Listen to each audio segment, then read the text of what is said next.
হরে কৃষ্ণ কৃষ্ণ কৃষ্ণ হরে হরে। তো ভক্তবৃন্দগণ, আজকের ভিডিওটি রয়েছে আগামী 6 ফেব্রুয়ারি মঙ্গলবার পালিত হবে ছটতিলা একাদশী। আর এই একাদশীর সময় কোন কোন খাবারগুলো খাবেন না এবং কোন খাবার খেলে আপনার ব্রতটি সম্পূর্ণভাবে নষ্ট হয়ে যেতে পারে, অবশ্যই সতর্ক থাকবেন। অনেক ভক্ত এই ছটতিলা একাদশীর সম্বন্ধে অনেকেই প্রশ্ন করেছেন।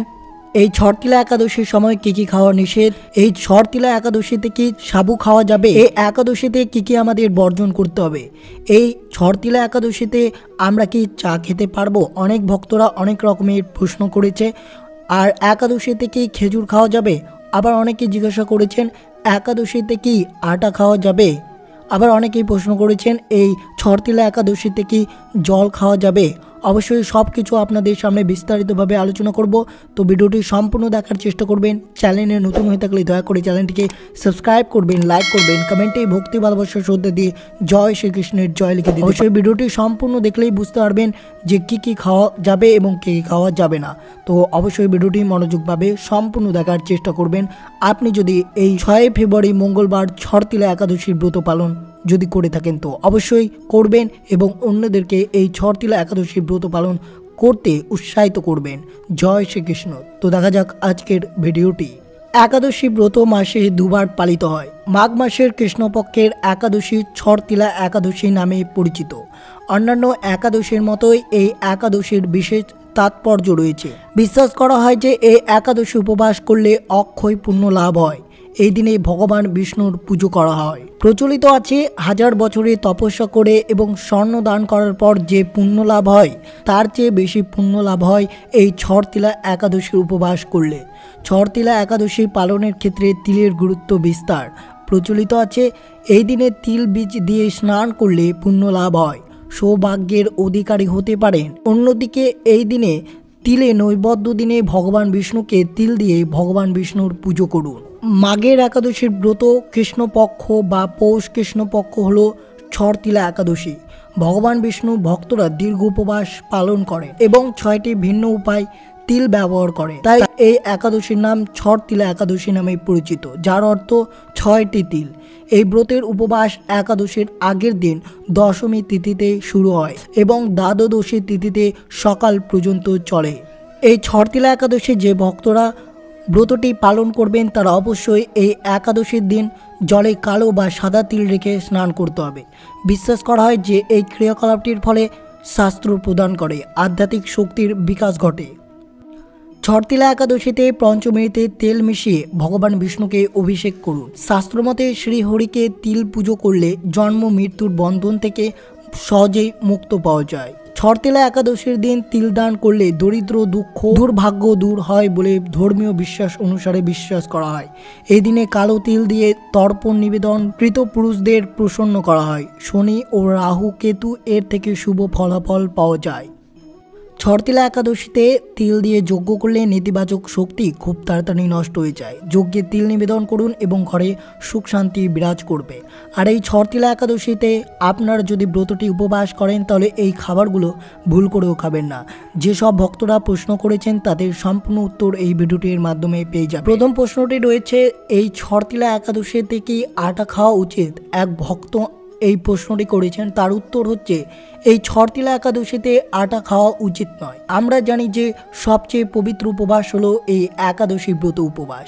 আর যে ভক্তরা একাদশী ব্রত পালন করে থাকে তারা সকলেই জানেন যে পঞ্চরবি শস্য খাওয়া উচিত নয় যে কোনো একাদশী ব্রত পালনে। আর এই আটা হচ্ছে পঞ্চরবি শস্যর অর্থাৎ গম থেকে তৈরি। তাই যে কোনো একাদশীতে ব্রত পালন করুন না কেন আপনাকে এই বিষয়ে খেয়াল রাখতে হবে, পঞ্চরবি শস্য ব্রত পালনে খাওয়া উচিত নয়। যদিও বা খেয়ে ফেলেন তাহলে অবশ্যই আপনার ব্রতটি নষ্ট হয়ে যাবে, এর ফলে আপনি পাপের অংশীদার হতে পারেন। একাদশীতে কি জল খাওয়া যাবে?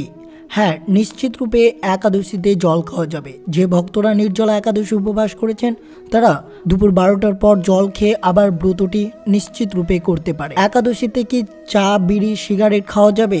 যারা সাত্ত্বিক আরোহী নন এবং চা, বিড়ি, পান, কফি ইত্যাদি নেশা গ্রহণ করেন তারা একাদশী ব্রত পালনের সময় এগুলো খাওয়া যাবে না। আবার অনেকে বলেছেন পঞ্চরবি শস্য কোনগুলো? পঞ্চশস্য হচ্ছে হিন্দু ধর্মের সকল প্রকার উপাসনার একটি অপরিহার্য উপাদান। এটি হিন্দু পুজোয় 5টি শস্যের ব্যবহার। 5টি শস্য হলো ধান, গম, যব, ভুট্টার ডাল জাতীয় এবং বিভিন্ন ধরনের তেল। এই 5 প্রকার খাবার অবশ্যই এই একাদশীতে আপনাকে ত্যাগ করতে হবে। যদি একটি খাবার খেয়ে ফেলেন তাহলে অবশ্যই আপনার ব্রতটি নষ্ট হয়ে যেতে পারে, তাই এই বিষয়ে আপনাকে সতর্ক থাকতে হবে। একাদশীর মূল কাজ হচ্ছে নিরন্তর ভগবানকে স্মরণ করা। আপনারা যে নিয়মে বা যে সময়ে একাদশীর ব্রত পালন করেন না কেন, ভগবানকে ভক্তি ভরে স্মরণ করাই যেন আপনার মূল লক্ষ্য হয়। সেই সকল ভক্তগণ একাদশী পালন করতে চান, তাদের একাদশীর পালনের সঠিক নিয়ম অনেকে জানেন না। অনেক ভক্ত বলেছেন একাদশী পালনের সঠিক নিয়মটি কী। সর্বপ্রথমে ভোরবেলা ঘুম থেকে উঠে স্নান করতে হবে এবং এই ছটতিলা একাদশীর দিন পারলে অবশ্যই তিল মিশিয়ে আপনি স্নান করুন। শুদ্ধ বস্ত্র পরিধান করে ঠাকুর ঘর গিয়ে আরতি করুন। তারপর ঠাকুরের নাম জপ করতে হবে। মনে কোনো খারাপ চিন্তা কুভাবনা আনা যাবে না। গায়ে কোনো রকম সাধনী ব্যবহার করা যাবে না, যেমন সাবান, শ্যাম্পু বা গন্ধজাতক ইত্যাদি জিনিস ব্যবহার করা যাবে না। যে ভক্তরা এই একাদশী ব্রত পালন করেছেন তাদের এই বিষয়টি আপনাদের সতর্ক থাকতে হবে। একাদশীর দিন পরনিন্দা, কুকথা, মিথ্যাচার, ক্রোধ, চুল কাটা, নখ কাটা ইত্যাদি করা থেকে আপনাকে সতর্ক থাকতে হবে। অবশ্যই যে সকল ভক্তরা যদি একাদশী ব্রত পালন করেন তাহলে এই কাজগুলো করবেন না। সমর্থ হলে দশমীতে একাহার থাকবেন, একাদশীতে নিরাহার এবং দ্বাদশীতে একাহার করতে হবে। তাও যদি আপনারা অসমর্থ হন তাহলে শুধুমাত্র একাদশীতে অনাহার থাকতে হবে। সেটাতেও যদি আপনারা অসমর্থ হন তাহলে একাদশীতে পঞ্চরবি শস্য, যেগুলো আপনাদেরকে বললাম যে পঞ্চরবি শস্য খাওয়া যাবে না, তাহলে ফলমূল গ্রহণ করার বিধান রয়েছে শাস্ত্রে। যারা একাদশী ব্রত পালন করবেন তারা অবশ্যই ফলমূল গ্রহণ করতে পারবেন। একাদশীর রাত্রি জাগরণের বিধান রয়েছে, তাই একাদশীর দিন পারলে অবশ্যই রাত্রি জাগার চেষ্টা করবেন।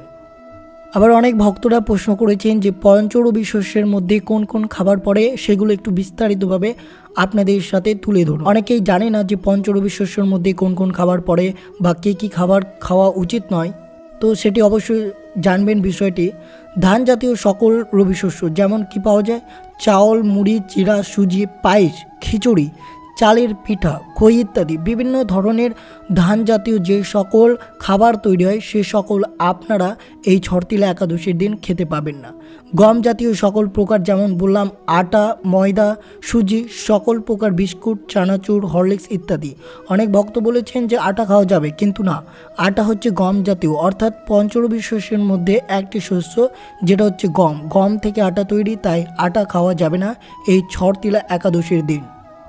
জব বা ভুট্টা জাতীয় সকল প্রকার রবি শস্য, জব থেকে যা যা জিনিস তৈরি হয় সেগুলোও খাওয়া যাবে না, যেমন ছাতু, খই, রুশি ইত্যাদি। ডাল জাতীয় সকল প্রকার রবি শস্য যেমন মুগ, মশকালাই, খেসারি, মুসুরি, ছোলা, অড়হর, মটরশুঁটি, বরবটি, ছিম ইত্যাদি। অনেক ভক্ত প্রশ্ন করেছেন যে এই ছটতিলা একাদশীর দিন কি তিল খাওয়া যাবে। বিভিন্ন তেল যেমন অর্থাৎ সরষার তেল, সোয়াবিন তেল, তিলের তেল, অর্থাৎ তাহলে আমরা বুঝতে পারলাম যে তিল খাওয়া যাবে না, কারণ তিলের তেল যদি নিষেধ থাকে তাহলে ছটতিলা একাদশীর দিন আপনাদেরকে তিল খাওয়া থেকেও বিরত থাকতে হবে। যদি এগুলো বাদ হয়ে যায়, পঞ্চরবি শস্য যদি খাওয়া থেকে বিরত থাকতে হয়, তাহলে আমাদের কী কী খাওয়া যাবে এই ছটতিলা একাদশীর দিন। একাদশী হলো পঞ্জিকা অনুসারে মাসের শুক্ল এবং কৃষ্ণপক্ষের একাদশতম চন্দ্র তিথি। হিন্দু ধর্মের প্রতিটি একাদশীর ব্রতের সময় নির্ধারণ করা হয় চাঁদের অবস্থান অনুসারে। একাদশী ব্রত হিন্দু ধর্মের বৈষ্ণব সম্প্রদায়ের মধ্যে জনপ্রিয়ভাবে পালিত হয়ে থাকে। এই দিনে বৈষ্ণব অনুগামীরা একাদশী ব্রত পালন করে ভগবান বিষ্ণুর উদ্দেশ্যে উপাসনা করেন। তাছাড়া একাদশীর মূল কাজ হচ্ছে নিরন্তর ভগবানকে স্মরণ করা। তাই পঞ্জিকা অনুসারে একাদশীর ব্রত নির্জলা বা জল ব্যতীত পালন করার বিধানও আছে। আর সেগুলো যদি আপনি সেমতো পালন করতে পারেন তাহলে আপনি অধিক পুণ্য লাভ করতে পারবেন। তবে অনেকেই তাদের বৃদ্ধ বাবা, মা বা ছোট ছেলে মেয়েদের জন্য আমাদের কাছে জানতে চেয়েছেন যে একাদশী ব্রত পালন করলে এই পঞ্চরবি শস্য ছাড়া আমরা কি কি খেতে পারবো এই একাদশী ব্রত পালনের সময়। একাদশীতে যে যে খাবারগুলো খেতে পারবেন, গোল আলু রয়েছে, মিষ্টি আলু, চাল কুমড়ো, মিষ্টি কুমড়ো, পেঁপে, টমেটো, ফুলকপি ইত্যাদি সবজি। ঘি বা বাদাম তেল দিয়ে রান্না করতে হবে, অন্য কোনো তেল চলবে না। ঘি বা বাদাম তেল দিয়ে রান্না করে ভগবানকে নিবেদন করে তারপরে আপনি আহার করতে পারবেন। বিশেষ করে রান্নায় হলুদ, মরিচ ও লবণ ব্যবহার করার বিধান আছে। তাছাড়াও একাদশীতে অন্যান্য আহার্য যেমন দুধ, কলা, আপেল, আঙ্গুর, আনারস, আখ, তরমুজ, বেল, নারকেল, বাদাম, লেবুর শরবত ইত্যাদি ফলমূলাদি খাওয়া যাবে। একাদশীতে আমাদের কী বর্জন করতে হবে? একাদশী মানে হচ্ছে আমাদের পঞ্চ ইন্দ্র নাক, কান, চোখ, বাক এবং নাসিকা এইসবকে সংযুক্ত রেখে এক মনে ঈশ্বরের চিত্র নিজের কল্পনা করা উচিত। একাদশীর পালনের সময় যদি আমরা আমাদের নিজের সংযম না রাখি, তাহলে উদাহরণস্বরূপ বলা যায় যে একাদশীতে অহেতুক সারাক্ষণ বেশি কথা বলা যাবে না। নাসিকা দিয়ে খারাপ তথা এমন গন্ধ শোচনীয় করতে পারবেন না আপনি। চোখ দিয়ে কোনো খারাপ দৃশ্য দেখা যাবে না। যেমন দৃশ্য দেখলে মনের কুচিন্তা হয় তা থেকে নিজেকে বিরত রাখতে হবে। আবার কোনো প্রকার কুবুদ্ধি নেওয়া যাবে না। এইসবকে একত্রে পঞ্চ ইন্দ্রিয় সংযম বলে। যদি আমাদের পঞ্চ ইন্দ্রিয়ের সঠিক সংযম রাখতে পারি তবে একাদশী করা সঠিক বলে গণ্য করা হবে। কোন একাদশী থেকে খেয়ে করতে হয় নাকি না খেয়ে করতে হয় সে ব্যাপার আলোকপাত করা যাক। ধর্মীয় মতে একাদশী মানে দেহ কর্ষণ, তাই না খেয়ে করতে পারলে অধিক ভালো হয়। তবে একাদশীতে আবার কিছু সাত্বিক খাবার পান করলে পালন করা যায়। অনেকেই সময় ছোট একাদশী পালনে অংশে রাখে। অবশ্যই যারা পারবেন তারা না খেয়ে ব্রতটি উপবাস করবেন, যারা পারবেন না তারা অবশ্যই এই খাবারগুলো খেতে পারেন যেগুলো আপনাদের বললাম। তো আপনাদের এই বিষয়টি মনে রাখতে হবে যে পঞ্চরবি শস্য কিছুতেই গ্রহণ করা যাবে না। অনেকে আবার জানতে চেয়েছেন যে একাদশীর আগের দিন আমিষ খাওয়া যাবে। একাদশীর ব্রত মানে ঈশ্বরের প্রতি আমাদের এক প্রকার সমর্পণ, তাই একাদশীর পূর্বের দিন রাত 12টার মধ্যেই অন্নভোজন শেষ করতে হবে।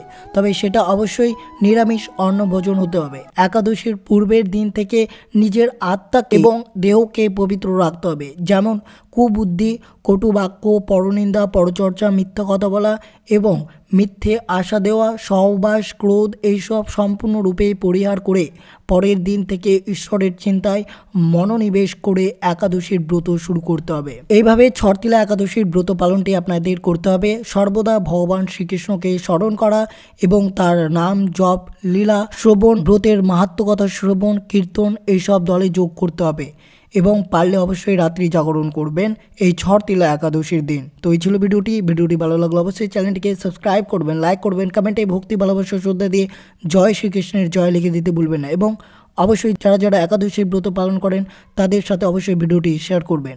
সুস্থ থাকবেন, সতর্ক থাকবেন। জয় শ্রীকৃষ্ণ, রাধে রাধে।